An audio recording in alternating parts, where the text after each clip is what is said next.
Bismillah. Assalamualaikum warahmatullahi wabarakatuh. Alhamdulillahi rabbil alamin. Wa bihi nasta'in ala umurid dunya waddin. Thumma assalatu wassalamu ala nabiy as-sadiqil amin wa ala alihi tayyibin wa azwaji tahirati ummahatil mu'minin والتابعين لهم بإحسان إلى يوم الدين. أما بعد، فأوصي نفسي وإياكم أيها المسلمون بتقوى الله عز وجل، فإنه قد فاز المتقون. يا أيها الذين آمنوا اتقوا الله حق تقاته ولا تموتن إلا وأنتم مسلمون. Para alim ulama, jadi pandai, tokoh adat, tokoh masyarakat, al-hadirin wal hadirat wal musyahidin wal musyahidat, para jemaah sekalian, khususnya jemaah salat subuh di Masjid Ubay bin Ka'ab Pekanbaru radhiyallahu anhu, ataupun yang menyaksikan melalui media dimanapun berada, yang besar tak sebut gelar, yang tak bergelar tak sebut nama. Pada subuh ini kita harus kembali menyanjung dan memuji Allah Tabaraka wa Ta'ala atas nikmat yang diberikannya kepada kita. Pada subuh ini kita kembali bisa bersama mengukir pahala insyaallah di salah satu rumahnya ini. Mudah-mudahan syukur kita berbuah nikmat yang baru yang sentiasa membuat kita bersyukur kepada Allah Tabaraka wa Ta'ala.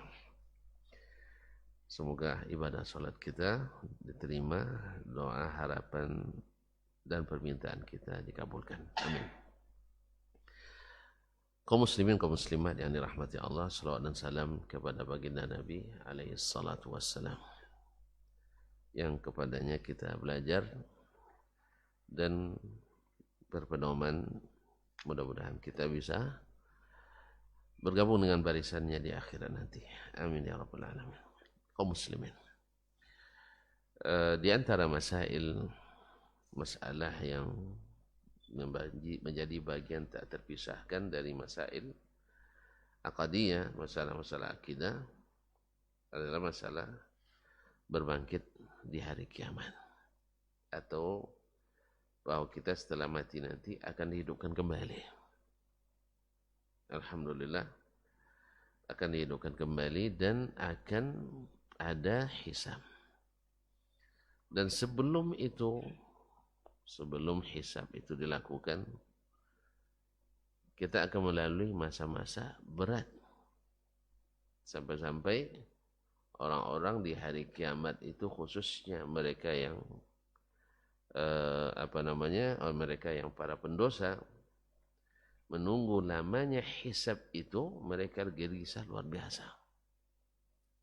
Gelisah, resah, menunggu di hisab. Sampai-sampai ada yang berteriak-teriak, ila jahannam. Kalau begini langsung aja ke neraka. Kenapa lama-lama di hisab? Subhanallah. Ija jahannam, ila jahannam. Artinya daripada nunggu hisab itu lebih baik langsung dihukum masuk neraka. Mati dahsyatnya di padang mahsyar itu. Oleh itu kaum muslimin dan muslimat dirahmati Allah SWT, bayangkan neraka diseret di zakal akhiran, diseret oleh malaikat yang jumlahnya miliaran. Karena di neraka itu memiliki, kata Nabi, 70,000 zimam, 70,000 tali. Dan setiap tali itu ditarik oleh 70,000 malak. Ditarik oleh 70,000 malaikat satu talinya. Itu bayang besarnya. 70,000 kali 70,000. Berapa? 4,9 miliar malaikat. Itu yang baru ini. Kemudian malaikat lagi yang menjaga sekeliling mahsyar. dijaga di pagar betis, kita tidak ada. Mau lari-lari kemana juga. Semuanya datar, tidak ada penurunan, tidak ada gundukan pun tidak ada. Munggu nggak ada di padang mahsyar itu. Semua terlihat di ujung ke ujung. Nah, hari itu mereka memerlukan syafaat supaya dicepatkan hisab. Maka karena ini adalah hal yang sangat penting diketahui dan diimani, maka masuklah dalam pembahasan akidah di dalam kalangan Ahlussunnah wal Jamaah. Ahlussunnah wal Jamaah, karena ada ahlul bid'ah wal ahwa, ada sebagian mereka yang menolak ini, yang tidak mengimani ini. Bahkan ada yang tidak percaya ada kehidupan setelah mati. Ada. Nah, berkata Al-Imam As-Sabuni rahimahullah, asy-syafa'ah, atau ada bab tentang syafa'atul Rasul sallallahu alaihi wasallam. Beliau berkata, wa yu'minu ahlud dini was sunnah. Ahli ad-din, yakni ahlul Islam, was sunnah, dan ahlu sunnah. Kenapa dia sebut ahlu sunnah? Bukankah ad-din? Semua kita kan ahlu din, ahli agama Islam ini. Ya. Kenapa dikhususkan sunnah? Sebab ada ahli agama Islam yang tidak mempercayai syafaat seperti ini, seperti Al-Mu'tazilah, seperti Al-Murji'ah. Mereka tidak yakin ada syafaat. Kita ini tanggung jawab masing-masing. Sebab menurut mereka syafaat itu tidak berlaku. Makanya beliau menyebutkan yu'minu ahlud dini was sunnah, ahli agama Islam dan ahli sunnah dari antara mereka. Lebih khusus lagi, yu'minu bi syafa'atir rasuli sallallahu alaihi wasallam, beriman dan percaya adanya syafaat Rasul kita sallallahu alaihi wasallam. Rasul sallallahu alaihi wasallam li muznibi ahli tauhid, bagi para pendosa di kalangan ahli tauhid, orang-orang yang bertauhid, wa murtakibil kabairi, dan orang-orang yang melakukan dosa-dosa besar. Karena dosa-dosa kecil, alhamdulillah, Allah hapuskan. Dari solat 5 waktu ke solat yang lainnya, dari umrah ke umrah, Ramadan ke Ramadan, semoga Allah sampaikan kita bulan Ramadan, kafaratul lima bainahunna, menjadi penebus dosa-dosa yang ada di antaranya, majtuni batil kabair, selama dijauhi dosa-dosa besar. Nah, di antara pelaku tauhid, orang yang bertauhid, akidahnya benar, ada yang melakukan dosa-dosa besar, maksiat. Nah, bagi mereka Allah izinkan kepada Nabi kita Muhammad sallallahu alaihi wasallam untuk memberikan syafaat. Nah, lima warada atau kama warada bil khabarus sahih an Rasulillah sallallahu alaihi wasallam, sebagaimana datang dalam khabar yang sahih dari Rasulullah sallallahu alaihi wasallam. Hadis tentang syafaat Nabi alaihi salatu wasallam, hadis ini ada hadis sebagian ulama menyebutkan sampai derajat mutawatir makna. Secara maknanya mutawatir. Banyak sekali hadis tentang syafaat ini. Walaupun nanti di sanad yang dibawakan oleh Imam As-Sabuni dengan lafaz ini ada kelemahan sanadnya, karena riwayat Ma'mar ibn Rashid al-Azdi dari Thabit al-Bunani itu riwayatnya dhaif, karena Ma'mar riwayatnya dari Thabit ghairu dhabit.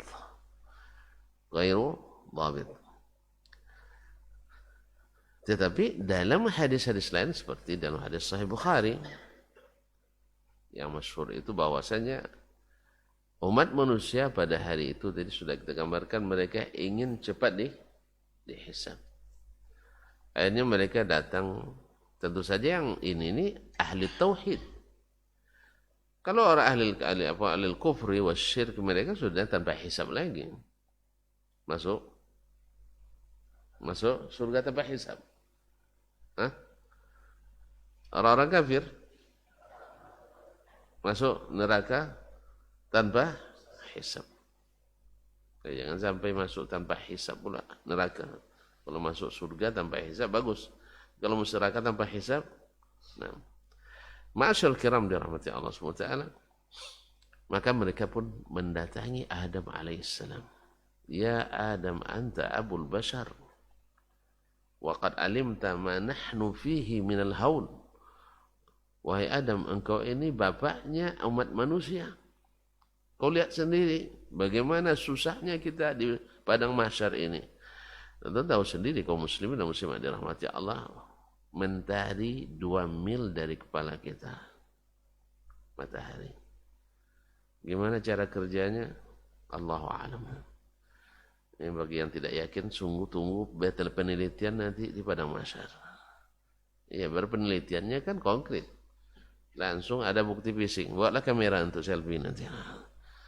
Ya, ini berita dari langit melalui Nabi kita sallallahu alaihi wasallam. Dari yang maha teliti maka tak perlu diteliti. Tinggal diimani. Nah, gimana tahu semuanya serba harus dibukti fisik kan? Harus ada gambar 3 dimensinya, 4 dimensinya. Nah, ini semua sudah menjadi bagian dari akidah kaum muslimin. Mentari jauhnya hanya 2 mil.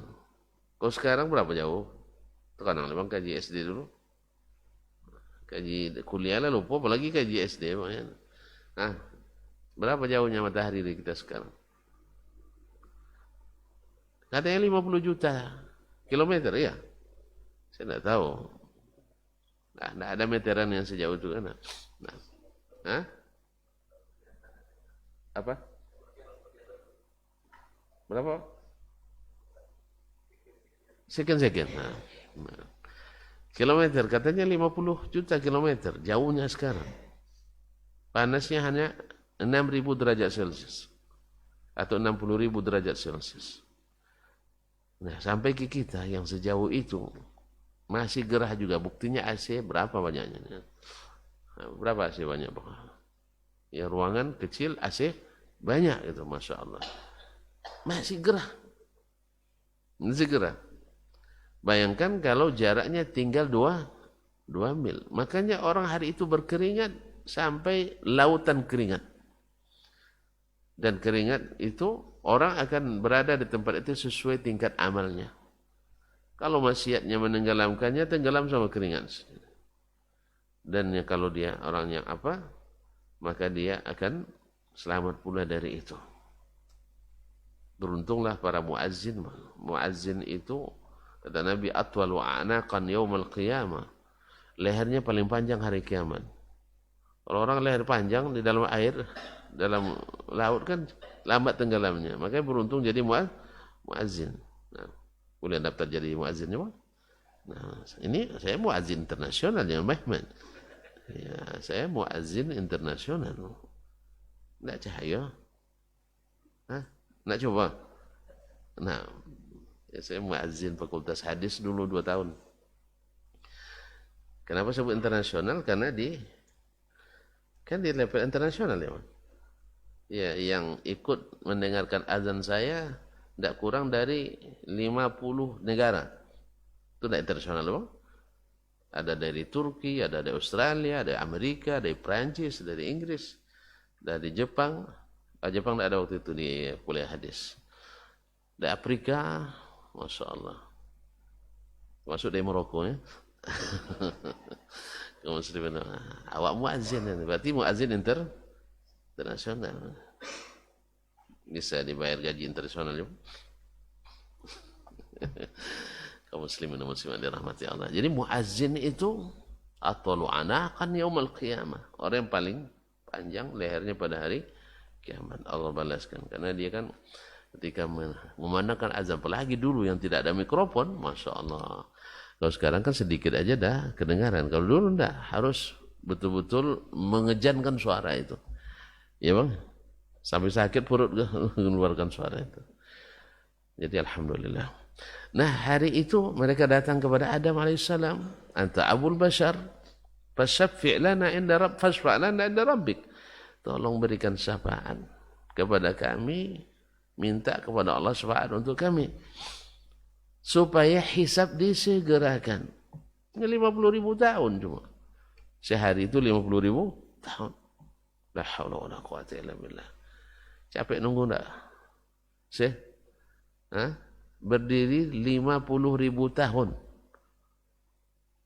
di tengah panas yang seperti itu. La haula wala quwata illa billah. Semoga Allah jadikan kita orang-orang yang aman pada hari itu. Amin. Apa kata Adam? Saya tidak bisa. Innallaha ghadiba al-yawma ghadaban shadidan lam yaghdab mithlahu qat wa la yaghdaba mithlahu qat. Hari ini Allah murka semurka-murkanya, tak pernah murka seperti ini sebelumnya dan tak akan murka lagi seperti ini setelah ini. Allah, tak berani Adam. Saya dilarang oleh Allah dulu mendekati sebatang pohon, sebanyak itu pohon, satu cuma dilarang. Ya Allah ya Rabbi.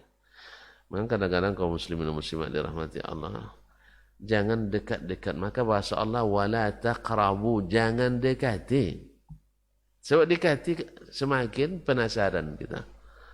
Ya kan? Misalnya jangan dekati itu enggak ya. Anak-anak kalau enggak tahu misalnya dia kan, jangan dekati itu enggak.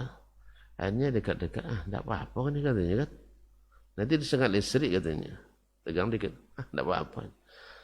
Akhirnya semakin dekat, akhirnya terikat di situ, tersengat listrik. Nauzubillah. Jadi kadang-kadang ada juga sebagian daripada bahaya. Kadang-kadang kalau diingatkan justru orang penasaran. Sebab kata ada pepatah dalam bahasa Arab, kullu mamnu'in marghub. Segala yang dilarang itu bikin orang ingin melakukan. Bikin orang yang ingin melakukan. Allah musta'an. Makanya kalau belum masyhur misalnya suatu itu, kadang-kadang para ulama katakan jangan disampaikan karena di sini enggak ada. Nanti orang akan cari itu. Orang akan cari. Ya Adam alaihissalam dibilang jangan dekati, dekati juga. Karena ada tukang rayunya. Iblis alaihissalam alaihi la'natullah. Ya Allah, ada juga bilang salam. Nah, subhanallah. Kaum muslimin dan muslimat dirahmati Allah. Akhirnya pergilah irzabu ila Nuh. Coba kalian minta tolong sama Nuh alaihissalam. Minta tolong sama Nuh alaihissalam. Fa innahu awwalur rusul, dia rasul pertama. Datang ke Nuh alaihissalam, ya Nuh, anta awwalur rusulillah. Kamu adalah Rasul Allah yang pertama. Wa qad alimna ma nahnu al-yawma minal haul. Engkau sudah lihat sendiri bagaimana susahnya kita hari ini. Nah, fasfa' lana inda rabbik. Tolong berikan syafaat kepada Allah untuk kami. Nuh juga angkat tangan. Alasannya, ya saya dilarang dulu meminta, tapi saya minta juga. Ketika dia minta anaknya diselamatkan, Kan'an. Nah, tapi sejak awal Allah sudah ingatkan bahwasanya keluargamu yang itu tidak masuk dari ahlimu. Jadi Nuh merasa bersalah. Akhirnya pergilah kalian kepada Ibrahim. Pergi ke Ibrahim. Ibrahim pun juga mengatakan tidak bisa. Pasalnya apa? Saya pernah berdusta 3 kali. Ketika dia meruntuhkan patung-patung, lalu ditinggalkannya yang paling besar. Ya, supaya apa? Dia dituntut besar untuk menjadi hujjah baginya nanti. Bahwa patung-patung ini tidak bermanfaat. Ketika datang orang-orang Namrud, "A'anta fa'alta hadza bi alihatina ya Ibrahim?" Kamu yang lakukan ini kepada Tuhan-Tuhan kami. Masya Allah, Tuhan-Tuhannya berguguran. Subhanallah kan. Mereka yang bela Tuhannya. Nah, berguguran. Lalu Ibrahim bilang, tuh lihat kampaknya ada yang pada yang besar. Bal fa'alau kabiruhum hadza. Yang buat yang besar ini, tuh lihat kampak di sini. Pas'aluhum in kanu yantiqun. Coba tanya pada yang masih ada yang yang masih yang luka-luka itu kan. Tanya sama mereka, in kanu yantiqun. Kalau benar mereka bisa menjawab pertanyaan aja. Faraja'u ila anfusihim. Lalu mereka mulai berpikir juga sebenarnya, betul juga Ibrahim nih. Betul juga Ibrahim ini. Nah, kalau betul dia pasti dijawabnya. Dan barang bukti kan ada di situ, kampaknya ada sama yang besar. Tapi subhanallah, akhirnya kekufuran itu lebih dominan. Hilang patut deh. Tekan hilang patut deh. Dah lupa, hilang patut deh ke-7. Patutnya mereka kufur kepada itu cuman karena akidahnya sudah tertanam seperti itu. Ya tak? Berapa banyak kita bisa meyakinkan orang sekarang dengan ilmiah, dengan dalil dan hujjah, sehingga dia tidak bisa lagi membantah, karena tidak ada lagi alasan dan hujjah. Lalu kita katakan, gimana? Siap berubah? Belum lagi Ustaz, kasih waktu lagi. Kita pikir-pikir dulu. Ya, saya suka mengajak orang diskusi misalnya dalam masalah akidah ini. Dalam masalah akidah. Nih, misalnya tentang Allah di atas misalnya. Sebutkan hujah-hujah dalil-dalilnya. Kemudian sebutkan hujah Anda, sebutkan apa-apanya. Lalu semuanya kita mentahkan dengan dalil-dalil. Baik akli maupun nakli. Logika maupun fakta. Habis, kehabisan nafas. Nah, gimana? Pikir-pikir dulu. Pikir-pikir dulu. Ingat saya bilang, yang membuat orang tidak beriman itu adalah, yang membuat orang itu lama menerima itu adalah pikir-pikir dulu. Jelas? Kalau tuan-tuan buat proposal nanti ke Pak Wali Kota, kalau dia bilangnya pikir-pikir dulu, siap-siap aja tidak akan diterima. Ya, siap-siap tidak akan diterima. Tapi kalau dia bilang, insya Allah disposisi, ada harapan. Jadi kalau pikir-pikir dulu, ya pikir-pikir untuk menolak terus ya. Sama kita melamar anak orang waktu itu, pikir-pikir dulu bang, kan? Biasanya apa? Tolak. Pikir-pikir dulu. Itu alasan kamuflase biasanya. Nah, barang dah jelas. Orangnya dah jelas. Dalilnya dah begitu. Nah, tapi berharap kita, walaupun terlambat, tapi nanti akan mau juga tunduk. Ma'asyarul kiram dirahmati Allah SWT. Kemudian datanglah kalian kepada Ibrahim. Ibrahim angkat tangan lagi. Kemudian izhabu ila Musa. Coba tolong sama Musa. Disebut bukanlah kelebihannya. Kalau tadi Nuh Rasul pertama, Ibrahim Khalilullah, kekasih dekat Allah. Kemudian nanti datang lagi ke Musa. Musa Kalimullah. Musa itu orang yang Allah berbicara langsung kepadanya. Ini keistimewaannya. Datang ke Musa. Musa juga punya alasan untuk menolak. Saya takut. Datanglah kalian ke Isa alaihissalam. Isa alaihissalam. Sebut lagi Isa sebagai ruhullah. Ruh yang langsung ditiupkan oleh Allah. Nah, ada yang langsung dikirim oleh Allah SWT melalui malaikat. Maka Isa alaihissalam juga mengatakan, saya tidak bisa. Akhirnya pergilah kalian kepada Muhammad sallallahu alaihi wasallam. Nah, datang mereka kepada Nabi Muhammad sallallahu alaihi wasallam. Lalu Nabi mengatakan, ana laha. Ini mama bagian saya. Ini bagian Akhirnya Nabi SAW pergi sujud di bawah arsy dan memuji Allah dengan puji-pujian yang belum pernah dipuji dengannya Allah di atas permukaan bumi. Berarti Allah masih punya sifat yang tidak kita ketahui sekarang. Seperti dalam doa Nabi dalam salat malamnya, aw ista'tharta fi ilmil ghaibi indak, atau nama-namamu yang hanya engkau sendiri yang mengetahuinya. Hanya engkau sendiri yang mengetahui dalam ilmu gaibmu. Maka hari itu diilhamkan ke Nabi SAW untuk memuji Allah dengan puji-pujian yang tak pernah diajarkan selama di dunia. Akhirnya Allah SWT mengatakan, ya Muhammad, irfa' ra'saka, angkat kepala Muhammad, isfa' tusaffa', berikan syafaat karena syafaatmu diterima. Kemudian sal tu'ta, mintalah dan permintaanmu dikabulkan. Akhirnya disegerakan hisab, dan di antara permintaan Nabi SAW, ia minta di antara umatnya yang masuk surga tambah hisab. Semoga Allah SWT masukkan kita dengan kemuliaannya, dengan kemurahannya. Amin. Ma'asyarul kiram dirahmati Allah. Jadi syafaat itu sabit.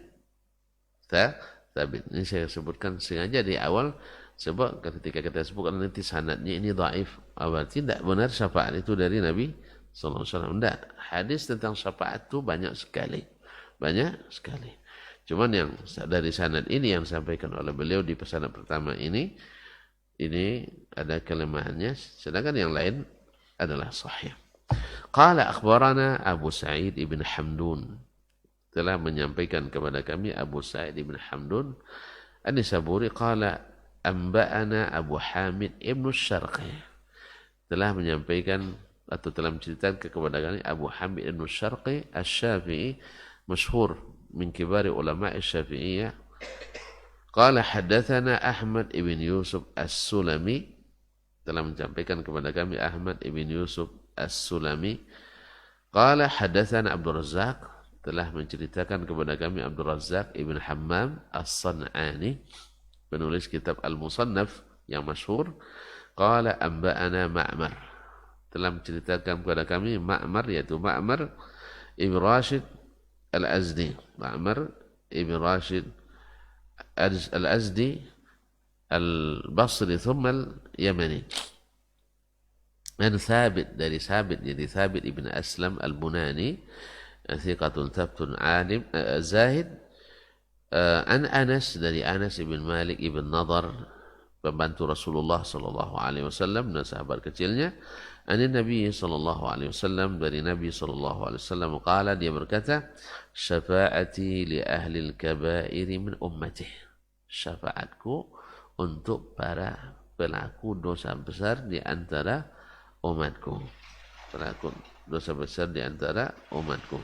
Ma'asyarul kiram dirahmatillah, tidak sebutkan ada sini, walaupun disahihkan oleh At-Tirmizi, disahihkan oleh Al-Hakim, tetapi tadi sudah kita katakan bahwa mungkin itu wallahu alam min tasahuli At-Tirmizi dan Al-Hakim, atau dia melihat dari sisi syawahidnya hadis-hadis yang lain yang sahih. Tapi dengan lafaz ini, dalam sanad ini tidak sahih, karena riwayat Ma'mar an Thabit itu kata Ibnu Ma'in ghairu thabit, tidak thabit. Qala wa akhbarana Abu Ali Zahir ibn Ahmad, telah menceritakan kepada kami Abu Ali Zahir ibn Ahmad An-Nisaburi Asy-Syafi'i. Qala akhbarana Muhammad ibn al-Musayyib Al-Arghiyani, telah menceritakan kepada kami Muhammad ibn al-Musayyib Al-Arghiyani.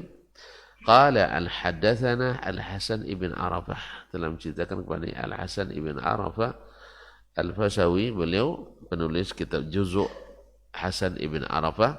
Qala hadatsana Abdul Salam ibn Harb Al-Mullai, telah menceritakan kepada kami Abdul Salam ibn Harb Al-Mullai. Qala an Ziyad ibn Khaythamah, dari Ziyad ibn Khaythamah Al-Kufi, an Nu'man ibn Qurad, dari Nu'man ibn Qurad, an Abdullah ibn Umar. Di sini sanadnya ada Nu'man ibn Qurad dan dia juga dhaif.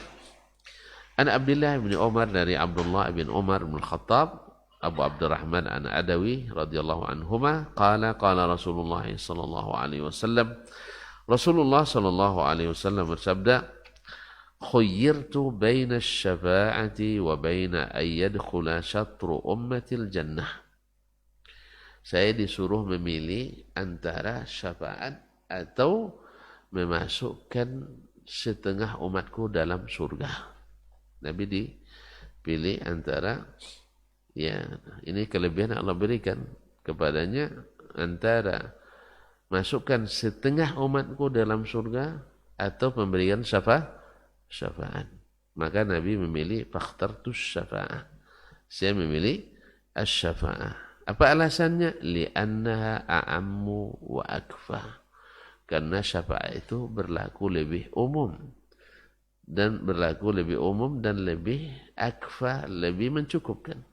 Artinya kalau nanti masuk surga setengahnya, ini kalau orang soleh aja yang dapat, orang-orang soleh. Sedangkan syafaat orang soleh berdapat, dan yang tidak soleh pun bisa dapat. Terus ya. Jadi kalau yang masuk surga tentu orang-orang yang ini Allah salihkan setengah dari umat ini, lalu setengahnya masuk surga. Tapi ini Nabi SAW minta syafaat, karena syafaat itu adalah lebih berlaku umum. Dan tentu saja yang paling beruntung mendapatkan syafaat itu adalah yang bertakwa, orang-orang yang saleh. Sebab apa? Yang berdosa aja dapat, apalagi yang ini. Karena syafaat itu diantara jenisnya adalah menaikkan atau mengupgrade surga kita.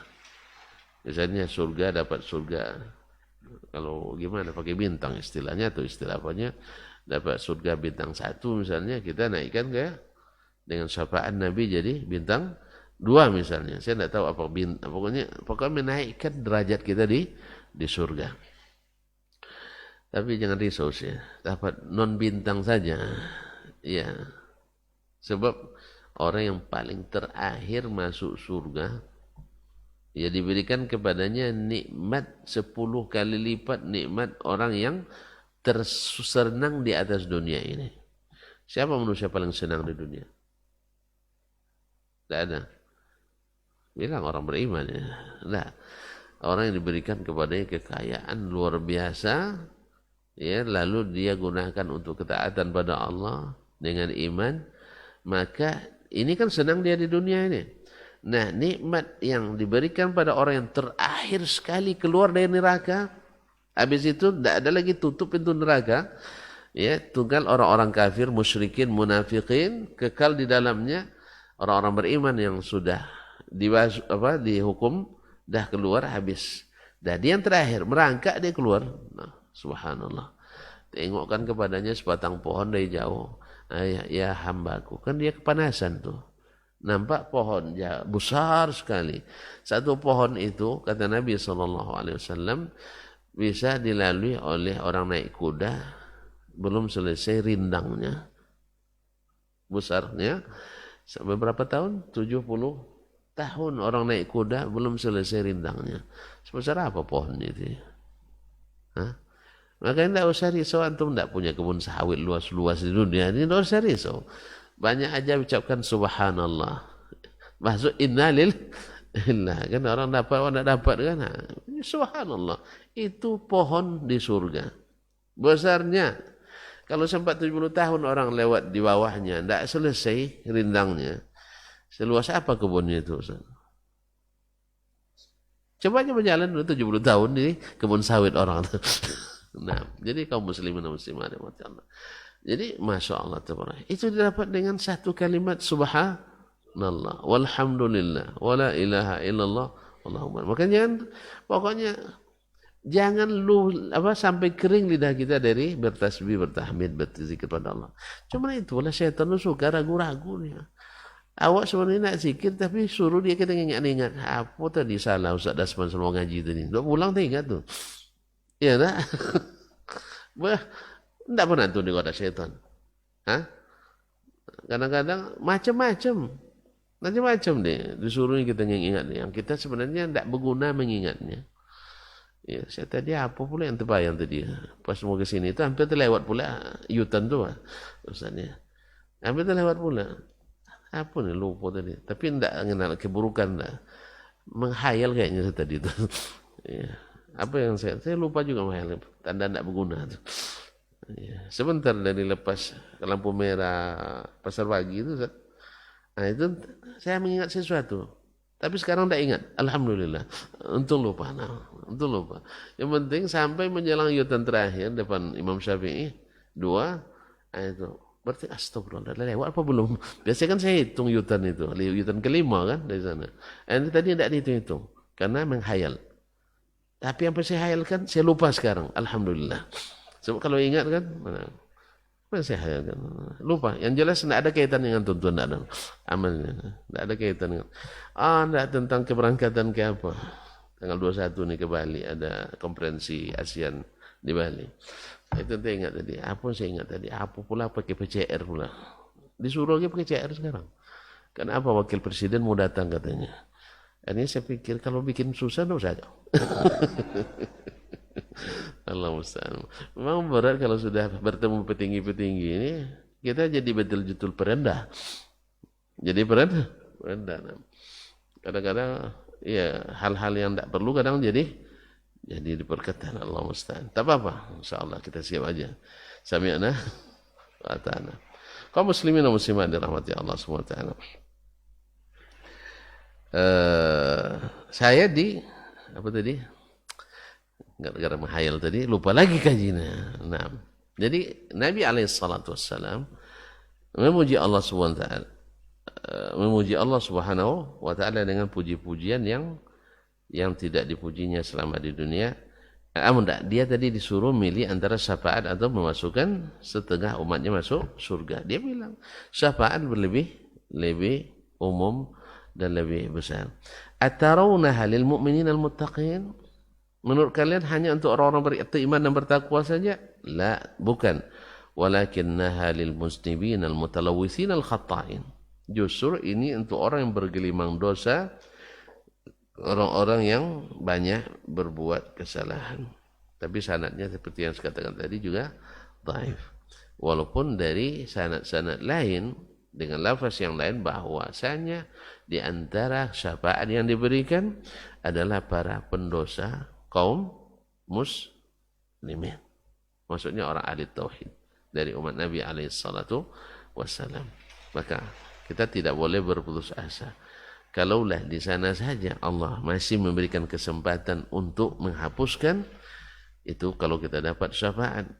Karena Allahu alam sebagian orang punya amalan yang mungkin baginya tidak begitu diharapkan, tapi rupanya ketika itu dia ikhlas yang luar biasa, Allah jadikan sebagai amalan istimewa yang mungkin dengannya nanti diberikan kepadanya syafaat. Makanya kita dilarang oleh Nabi, la tahqiranna minal ma'rufi syai'an. Jangan sedikit pun merendahkan amalan sekecil apapun. Ikhlaskan karena Allah. Ya Allah, ini yang saya sanggup, saya berikan. Ya Allah, ini yang saya bisa, saya kerjakan. Ya Allah, ini yang saya mampu, maka saya laksanakan. Ya saya, jangan anggap kecil apapun amal kita. Harapkan mudah Allah tumbuhkan. Karena memang Allah tumbuhkan amal kita itu. Tentu saja keikhlasan adalah modal utamanya. Yang kedua, sesuai aturan yang telah ditetapkan oleh Allah Tabaraka wa Ta'ala. Qala akhbarana Abu Muhammad Al-Makhladi, yani Ja'far ibn Muhammad Al-Makhladi, dalam ceritakan kepada kami Abu Muhammad Al-Makhladi, qala akhbarana Abul Abbas As-Sarraj, telah menyampaikan hadis kepada kami Abul Abbas As-Sarraj. Abu Abbas As-Sarraj Asy-Syafi'i, ini dikenal dengan Asy-Syafi'i Tsalis, yaitu Imam Syafi'i ketiga. Artinya setelah Imam pendiri mazhab Syafi'i, itu Imam Syafi'i rahimahullah. Qala hadatsana Qutaibah ibn Sa'id. Telah menceritakan kepada kami Qutaibah ibn Sa'id al-Hadatsani, Abu Raja al-Baghlani. Qala hadatsana Abdul Aziz ibn Muhammad ad-Darawardi. Telah menceritakan kepada kami Abdul Aziz bin Muhammad ad-Darawardi al-Madani an Umar bin Abi Amr atau Amr bin Abi Amr. tahwil sanad. Selanjutnya wa akhbarana Abu Tahir ibn Khuzaimah, telah menceritakan kepada kami Abu Tahir ibn Khuzaimah, yakni Ahmad ibn Muhammad ibn Ishaq Ahmad ibn Abdullah ibn Muhammad ibn Ishaq ibn Khuzaimah, cucu dari Imam Ibnu Khuzaimah. Qala akhbarana jaddi al-imam, telah menceritakan kepada kami datukku al-imam, yaitu Imam Muhammad ibn Ishaq ibn Khuzaimah, yaitu salah satu ulama besar mazhab Syafi'i yang wafat 313 Hijriah. Beliau digelar dengan Imamul A'immah, imamnya para imam, karena memang murid-muridnya rata-rata menjadi imam-imam dalam mazhab Asy-Syafi'i khususnya dan yang mazhab lain, baik di hadis maupun di fikih. Maka digelar dengan Imamul A'immah yang bermazhab Syafi'i, yang membuktikan seperti yang saya katakan tidak benarnya ungkapan Imam As-Subki yang mengatakan dengan fanatismenya tidak ada yang mengikuti mazhab, yang tidak mengikuti mazhab Al-Asy'ari dalam akidah di kalangan ulama Syafi'iyah, kecuali mereka yang klene-klene saja. Ya. Dan seluruh yang mengikuti mazhab Syafi'i mesti akidahnya Asy'ari, kecuali yang klene saja, kata Imam As-Subuki. Memang kadang-kadang kalau orang itu sudah fanatis, walaupun berilmu tinggi, tapi macam orang tidak berilmu. Sebab Ibnu Mibrad Al-Hambali saja mengumpulkan ketika dia menrad Imam Abul Qasim bin Asakir dalam kitabnya Tabyinul Kadzib wal Muftari. Ya, Imam Asakir menulis kitab Tabyinul Kadzib wal Muftari. Ibnu Mibrad Ibnu Abdul Hadi menulis rad kritikan terhadap kitab ini. Dia menyebutkan tidak kurang dari 500 orang di zaman itu. Dia sudah ulama abad ke-8. Ya, ulama besar Syafi'iyah tidak mengikuti akidah Asy'ariyah. Tidak mengikuti akidah Asy'ariyah.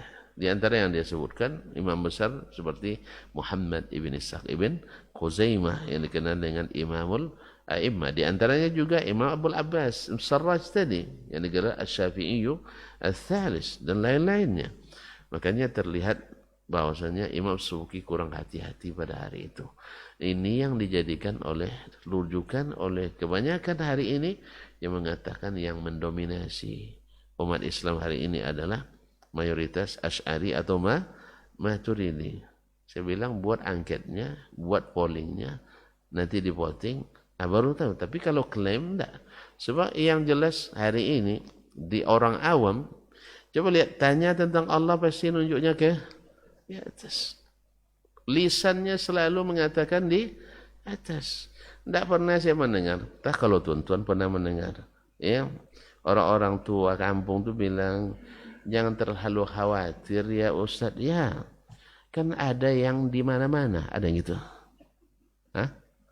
Ada yang bilang, ada yang di mana-mana. Atau yang mengatakan, jangan takut Ustaz, kan ada yang tidak bertempat. Ada? Tidak ada juga. Semua mengatakan ada yang di atas. Tolong di situ Ustaz. Ustaz tidak usah takut. Gitu ya. Nah, demikian juga. Ini orang awam ini. Nah, di mana nak mengatakan bahwa sesungguhnya akidah Asy'ari yang dominan mayoritas. Mayoritas di kalangan ahli kalam, betul. Orang-orang yang belajar ilmu kalam, memang mayoritas. Tapi kalau di kalangan umat Islam, tidak. Mayoritas mereka mengakui Nabi naik di Isra Mi'raj, naik ke atas. Meminta atau menjemput kewajiban salat langsung dari Allah yang di atas. Tidak ada payah orang awam itu. Ustaz aja yang payah menjelaskannya. Ya, dah berbusa mulutnya menjelaskan Nabi saking pentingnya solat naik sampai langsung ke langit ke-7 sampai ke Sidratil Muntaha. Allah langsung yang serahkan perintah itu kepadanya. Awalnya 50 solat. Tapi akhirnya dia turun bertemu dengan dengan Nabi Musa alaihi salam di langit kelima. Nabi Musa bilang, dialog terjadi antara Nabi Musa. Akhirnya dia bilang, pergilah minta keringan lagi. Naik lagi Nabi SAW menemui Allah. Naik lagi menemui Allah. Habis itu dikurangi 10. Dalam riwayat lain dikatakan dikurangi 5. Lalu turun lagi bertemu Nabi Musa. Apa yang diwajibkan Rabbmu? Dia tanya lagi. Sudah dikurangi menjadi 45 atau menjadi 40. Kata Nabi Musa, ya Muhammad, inna ummaka la tutik, umatmu takkan sanggup minta keringanan lagi. Akhirnya Nabi kembali ke atas. Kembali ke atas untuk meminta keringanan kepada Allah Subhanahu wa ta'ala. Lalu Allah kurangi lagi menjadi 30. Akhirnya turun lagi Nabi SAW bertemu Nabi Musa AS di langit kelima. Nabi Musa bilang, dah umatmu tak akan sanggup. Makanya naik lagi ke atas menemui Allah Subhanahu wa ta'ala. Selesai. Jadi bertanya mak-mak tu, Buya, kata Buya tadi Nabi bolak-balik ke atas. Betul? Menerima perintah apa, Buya? Menerima perintah solat. Dari siapa? Dari Allah. Berarti Allah di atas ya, Buya. Itu tidak boleh, itu tidak boleh. Kenapa tidak boleh? Tapi kan Nabi tadi naiknya ke atas. Menemui siapa? Menemui Allah Subhanahu wa ta'ala. Walaupun tak melihat, tapi apa namanya, melalui wahyu yang diwahyukan. Subhanallah. Hanya hilang kaji hadis gara-gara kaji ilmu kelam tadi. Yang jelas akhirnya kelam kembali. Ya seterang itu akhirnya hilang kembali. Gara-gara ilmu kelam. Oh tidak boleh. Kalau gitu kita meyakini Allah bertempat. Kalau bertempat itu makhluk. Kalau makhluk mustahil Allah makhluk. Oleh sebab itu sifat Allah di atas wajib kita tolak. Akhirnya apa kita orang awam? Ini Buya ini gimana? Ini katanya ngigau itu gimana? Iya ketika tadi tanya jelas sekali dia bilang turun temu Musa, naik menemui Allah, turun menemui Musa, naik menemui Allah. Habis itu di mana Allah? Oh, tidak boleh dibilang Allah di atas. Apa sebab? Segala yang di atas mesti menempati yang di bawah. Padahal tidak semua yang di atas menempati yang di bawah. Allah musta'an. Jadi orang awam, orang awam itu ikut Al-Quran dan Sunnah. Tapi setelah dimasukkan ilmu kalam, hilang cahaya Sunnah, hilang cahaya Al-Quranul Karim. Oleh sebab itu, maka jangan dekat-dekat ilmu kalam. Bagi yang sudah bersahabat, cepat-cepat, bertaubat, cepat-cepat tinggalkan dia, Allah ganti yang lebih baik. Itu judul ceramahnya, cari nanti. Tinggalkan dia, Allah ganti yang lebih baik. Tinggalkan ilmu kalam, kembali pada Al-Quran dan Sunnah Nabi SAW. Mana lebih baik? Al-Quran Sunnah atau ilmu kalam? Al-Quran Sunnah. Karena ini yang dulu yang telah menyelamatkan umat di bawah ajaran Nabi Muhammad SAW. Taib. Dari Muhammad ibn Saq ibn Khuzaimah, qala hadatsana Ali ibn Hujur, telah menyampaikan kepada kami Ali ibn Hujur ibn Iyas As-Sa'di. Thiqatun an Ismail ibn Ja'far, dari Ismail ibn Ja'far Al-Abdi, an Amri ibn Abi Amrin, dari Amr ibn Abi Amr Al-Madani, an Sa'id ibn Abi Sa'id Al-Maqburi, nama Abu Sa'id adalah Kaisan Al-Maqburi Al-Madani. An Abi Hurairah, dari Abu Hurairah radhiyallahu taala anhu, sahabat Nabi yang paling banyak memberikan hadis daripadanya, annahu qala, bahwa dia berkata, ya Rasulullah, man as'adun nasi bi syafa'atika yaumil qiyamah. Ya Rasulullah, siapa orang yang paling berbahagia mendapatkan syafaatmu pada hari kiamat nanti? Qala laqad zanantu alla yas'alani an hadzal hadithi ahadun awwalu minka lima ra'aitu min hirsika 'ala al-hadis. Inna as'adan nasi bi syafa'ati yaumil qiyamati man qala la ilaha illallah khalisan min nafsih. Ini hadis diriwayatkan juga oleh Imam Al-Bukhari. Diriwayatkan juga oleh Imam Al-Bukhari rahimahullah taala, dan juga Imam Ahmad bin Abi Asim, kemudian Al-Ajurri dalam Asy-Syari'ah, dan lain-lainnya dengan sanad, dan sanadnya ini sahih. Sanadnya sahih. Qala Nabi SAW dia katakan, siapa orang yang paling beruntung? Abu Hurairah bertanya ke Nabi alaihissalatu wassalam. Abu Hurairah berarti yakin bahwa ada syafaat Nabi pada hari kiamat. Siapa orang yang paling berbahagia mendapatkan syafaatmu pada hari kiamat? Qala laqad zanantu. Saya sudah yakin. Kata Nabi SAW, alla yas'alani an hadzal hadithi ahadun awwalu minka. Tak akan ada orang yang lebih dulu bertanya tentang hadis ini daripadamu Abu Hurairah. Apa sebab? Lima ra'aitu minka min hirsika alal hadis. Sebab kamu orang yang paling ambisi mencari hadis Nabi alaihissalatu wassalam. Lalu Nabi jawab, inna as'adan nasi bi syafaati yaumil qiyamah. Orang yang paling beruntung mendapatkan syafaat kepada hari kiamat, man qala la ilaha illallah. Orang yang mengatakan kalimat la ilaha illallah. Berarti orang yang tidak mengucapkan ini tidak masuk. Tidak masuk? Bukan, tidak dapat syafaat. Nah, yang kedua, mukhalisan min nafsihi. Ikhlas dalam hatinya, dalam jiwanya. Ini mengeluarkan orang-orang munafiqin yang mengucapkan la ilaha illallah tapi hatinya tidak menerima. Hatinya tidak ikhlas. Maka orang-orang munafik juga tak bakal dapat syafaat Nabi SAW. Oleh sebab itu, maka berimanlah kepadanya, yakinlah kepadanya, dan ikutilah apa yang telah ditunjukkannya. Mudah-mudahan kesalahan-kesalahan kita, maksiat-maksiat kita, Allah hapuskan nanti dengan syafaat yang Allah berikan kepada Nabi kita Muhammad sallallahu alaihi wasallam. Tapi kalau seandainya kita melakukan hal-hal yang dilarang sampai-sampai mengkultuskan Nabi, sampai mengangkatnya, sampai menyekutukannya dengan Allah Tabaraka Ta'ala, lalu kita menyanyikan minta syafaat kepadanya, ini tidak akan berguna. Oleh sebab itu, ucapkan la ilaha illallah dengan ikhlas, jauhi kesyirikan, jauhi bid'ah-bid'ah, insyaallah, karena ini penghalang-penghalang nih, kemunafikan, kesyirikan, kekufuran, dan membuat jalur-jalur baru dalam agama bisa menyebabkan penghalang mendapatkan syafaat Nabi sallallahu alaihi wasallam. Maka istiqamahlah, ikutilah, dan jangan ikut menyimpang dari jalannya. Wallahu waliyut taufik. Sampai di sini kita, mudah-mudahan kita masih bertemu pada kesempatan yang akan datang. Wallahu taala alam. Wa sallallahu ala nabiyyina Muhammad wasallam. Wa subhanakallah bihamdik. Asyhadu an la ilaha illa anta astaghfiruka wa atubu ilaik. Wassalamualaikum warahmatullahi wabarakatuh.